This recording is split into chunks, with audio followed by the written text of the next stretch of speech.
They came with different agenda, not to kill or kidnap. AKEREDOLU on latest OWO attack.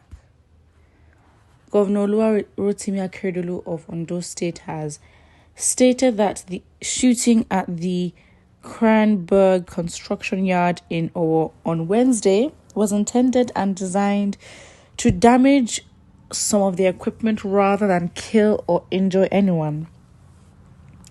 AKEREDOLU, who visited the construction site with the commander of the Amotekun Corps, Adetunji Adeleye, and the heads of security agencies in the state, advised the residents not to panic.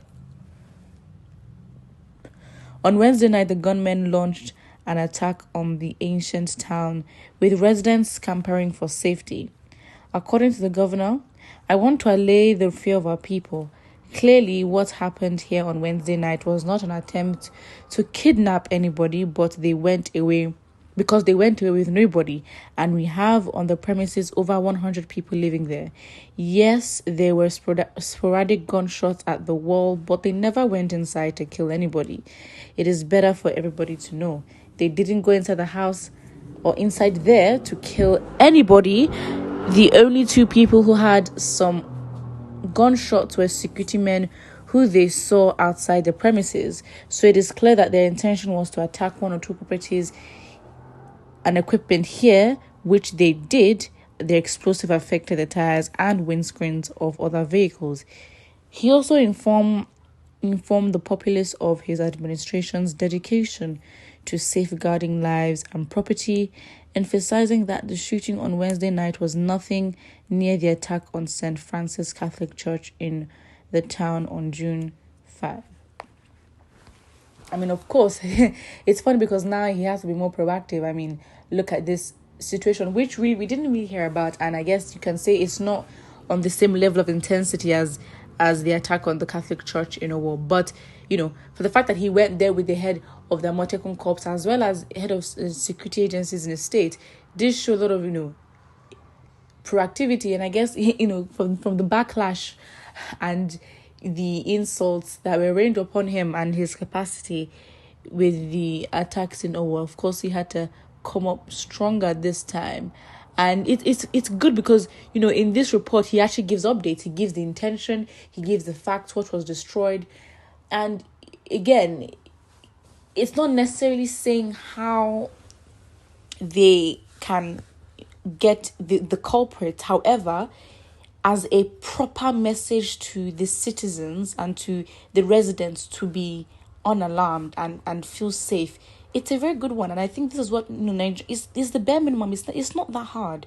You just tell you as the governor, you make sure that you express to the people that you are very aware of this situation. And he showed that by saying, this was their intent by the proven facts. They did not kidnap, they didn't shoot anyone, they just came to destroy property, so don't be alarmed, And if I was a resident living there and I heard this from the governor, okay, fine.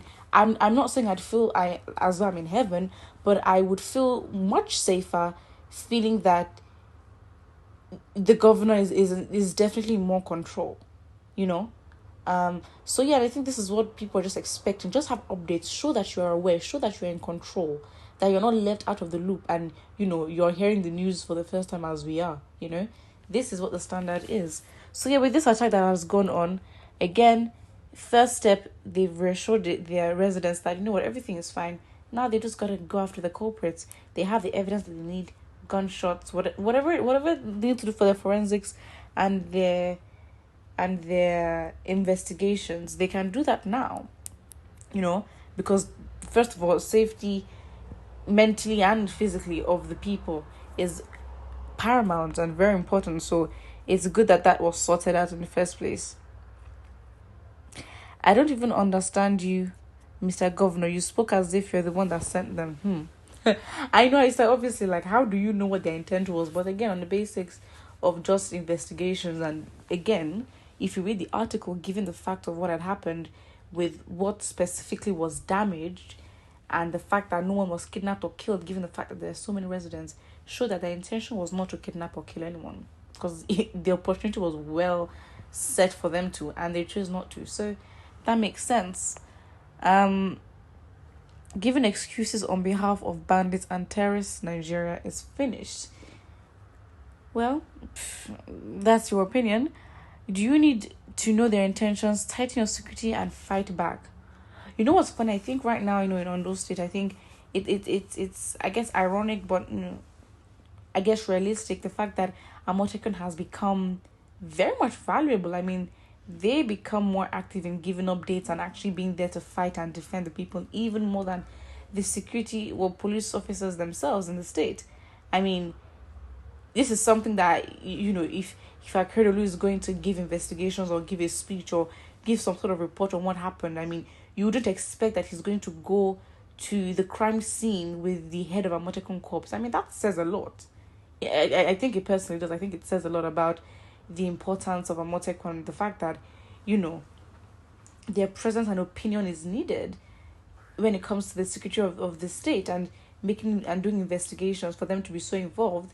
I mean, Emotekun has proven themselves to be very active when it comes to defending the people and being aware and as involved in the security aspects of the state, and I think that's pretty good, and it should be like that. That is how it should be, but again, it shouldn't be because it's not necessarily their constitutional duty, if that makes sense.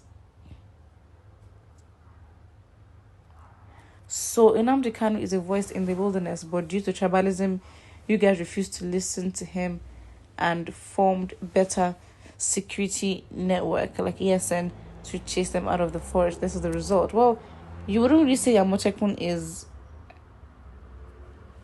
I don't think it's made by the state. I think Amotekun as with ESN and another security bodies originated by the people. Again, the police were not doing enough, and the people were like, you know what, we will take matters into our own hands because we trust ourselves better than those that we technically employed to protect us. It's literally that, to be honest.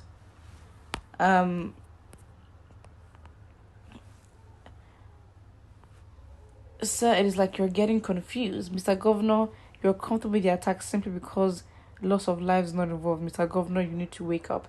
But the fact is, he's not like he's comfortable. Again, you're thankful. If there were loss of lives, I think people would definitely be harsher on him. I mean, given the recent events with the church and how that case has not even been concluded with investigations and then the outcome, let alone another case. I mean, from that incident, he was really backlashed a lot. I mean, a lot of responsibility was put on him to be like, what are you doing as a governor? I mean, people then questioned not just his reaction to that event, but just his capacity in general, which is not something that you want, especially, if you're a governor. So yeah, it is what it is. Put what you think about this in the comment section below, and don't forget to like and subscribe.